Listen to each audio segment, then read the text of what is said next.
இப்போ வந்து பிஜேபியும் அதிமுகவும் கிட்டத்தட்ட அவங்களோட கூட்டணி உறுதியாயிடுச்சு. இந்த சூழ்நிலை வரும் தேர்தல் வந்து எனக்கும் திமுகவும் தான் போட்டி அப்படின்னு விஜய் சொல்லியிருக்காரு. இந்த விஜய்னு ஒரு புது மாநில சொல்லுவாங்க. யார் யாருக்கு போட்டியோ அதை பற்றி நாங்கள் கவலைப்படவில்லை. எங்கள் கட்சியிலே நாங்கள் உழைப்போம், நாங்கள் ஜெயிப்போம். யார் யாரோடு சேர்கிறார் என்பதெல்லாம் எங்களுக்கு கவலை இல்லை. அதானா புரியுதா? நம்ம வெள்ளூர் இந்த காட்பாடி பாலம் எப்போ நான் வேலை இது இப்போ இந்த மாதம் துவக்க போகிறாங்க போகிறது. நீ கேட்டேன், நான் போய் கேட்டு வந்தேன். ஒரு மாதம் துவங்குறோம். இந்த மாதம் அன்னைக்கு தம்பி கதிராக கேட்க சொன்னேன். அதான் போய் கேட்டு வந்தேன். இந்த மாதம் பார்த்தேன். சார் எடப்பாடி டெல்லிக்கு போயிருக்காரு. அமித்ஷா சொன்னாங்க. எடப்பாடி டெல்லிக்கு போயிருக்காரு. அமித்ஷா சந்திப்பு யார் வேணும் நம்ம டெல்லிக்கு? அது நான் சொல்லிட்டேன். யார் யார் இருப்போம் நமக்கு என்ன யார் யார் இருப்போம் அவ்வளோ பெரிய கவலை இல்லை. நாங்கள் உழைப்போம், ஜெயிப்போம். வரும் வரும் அதுதான் வரும் வரும் வரும். அது மோடி பணம் கொடுக்க மாட்டோம் வச்சிருக்காங்க. ஒரு 1000 ரூபாய் பணம் கொடுத்து மோடி எழுதி கொடுத்தியா? அது எப்போ கொடுத்துருக்கீங்க? அப்போ கொடுக்கல. யார் யாருக்கு அவங்க எழுதி கொடுங்க, வாங்கி தரேன். பெருமதிப்பிற்கும் போற்றுதலுக்கும் உரிய மாண்புமிகு நீர்வள அவர்களின் திருக்கரங்களால் இன்று தொடங்கி வைக்கப்பட்டுள்ளது. இந்த இனிய விழாவில் மதிப்பிற்குரிய மாவட்ட ஆட்சித்தலைவர் அவர்களும் ஒன்றிய குழு தலைவர் அவர்களும் உள்ளாட்சி பிரதிநிதிகளும் கலந்து கொண்டு ஆட்கோர் செயற்பொறியாளர் அவர்களை வரவேற்படி கேட்டுக்கொள்கிறேன். ஊராட்சியில் புதிய கிராம அறிவுசார் மையம் கட்டிடம் கட்ட அடிக்கல் நாட்டு விழாவிற்கு வருகை தந்து சிறப்பித்து இன்றைக்கு ஒரு 80 லட்சம் ரூபாயில் கிராம அறிவுசார் மன்ற மையம் என்ற பெயரில் ஒரு கட்டிடம் இங்கு கட்டப் போகிறோம். பேர்தான் அறிவுசார் மன்றம் என்று இருக்குமே தவிர அது ஒரு மன்றம், ஒரு பெரிய கல்யாண மண்டபம் போல் தான் இருக்கும். சாதாரணமானவர்கள் எல்லாம் திருமணத்தை நடத்துவதற்கு வசதியாக அது செய்யப்பட்டிருக்கும். எனவே அதை நான் எங்களுடைய சட்டமன்றம் வேகமாக நடந்திருந்தாலும் இந்த ஊரிலே நான் தான் வந்து அடிக்கல் நாட்ட வேண்டும் நினைத்தேன். காரணம், இன்றைக்கு நான் தமிழ்நாட்டிலேயே 56 வருஷம் சட்டமன்றத்தில் மந்திரியாக எம்எல்ஏவாக இருந்தவர் நம்முடைய தலைவர் கலைஞர்.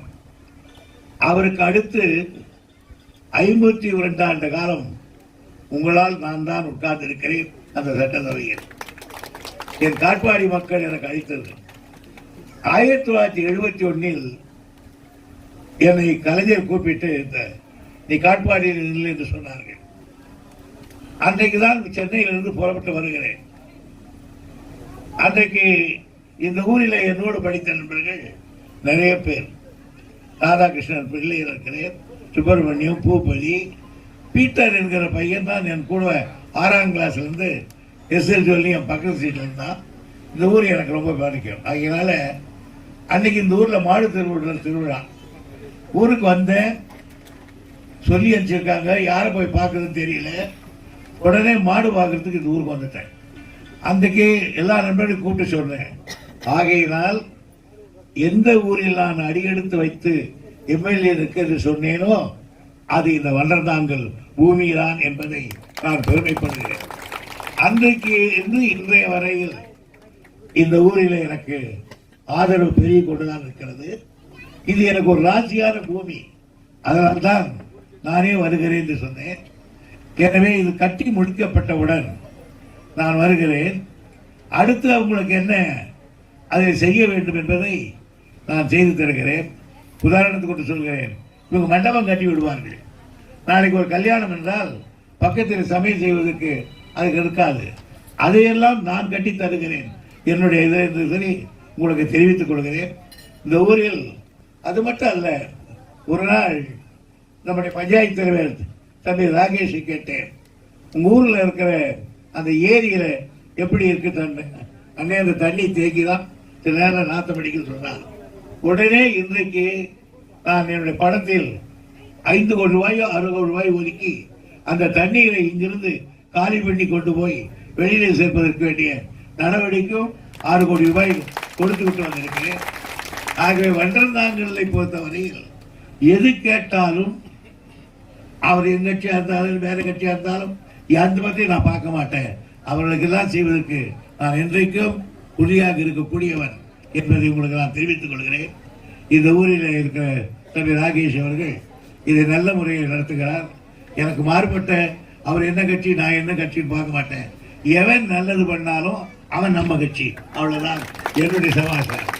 எனவே இந்த ஊருக்கு மற்றும் என்ன தேவையோ 12 மணி ராத்திரிக்கு கூட எனக்கு கதவை தட்டி ராகேஷ் கேட்கலாம், துரைமுருகன் செய்வான் என்று எடுத்து கூறி வாய்ப்புக்கு நன்றி தெரிவித்து நன்றி. துணை பெருந்தலைவர், ஊராட்சி மன்ற தலைவர், துணைத் தலைவர், உள்ளாட்சி பிரதிநிதிகள், அரசு துறை அலுவலர்கள், பத்திரிகை நிருபர்கள், வண்டர்ந்தாங்கல் ஊராட்சி பொதுமக்கள் அனைவரும்